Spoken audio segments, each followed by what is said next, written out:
bij het journaal van 8 uur. Een opmerkelijk bericht uit Amerika.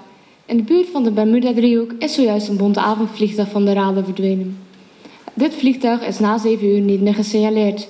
Er is voor de rest nog weinig bekend en nadere berichten zullen dus ook nog volgen. Vanmiddag zijn de Muziek Awards uitgereikt. Ook Brigit Berentsen is in de prijzen gevallen. Zij heeft namelijk een award gekregen voor de beste nieuwkomer van 2013. We zullen nu een filmpje zien waarin ze haar award in ontvangst neemt.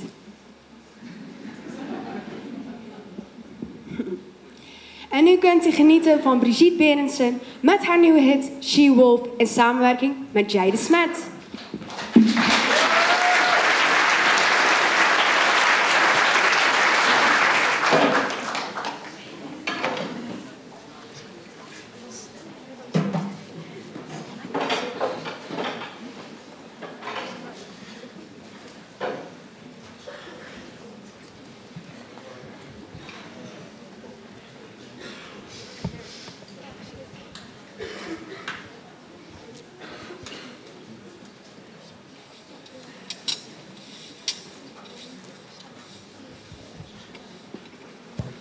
Of mine.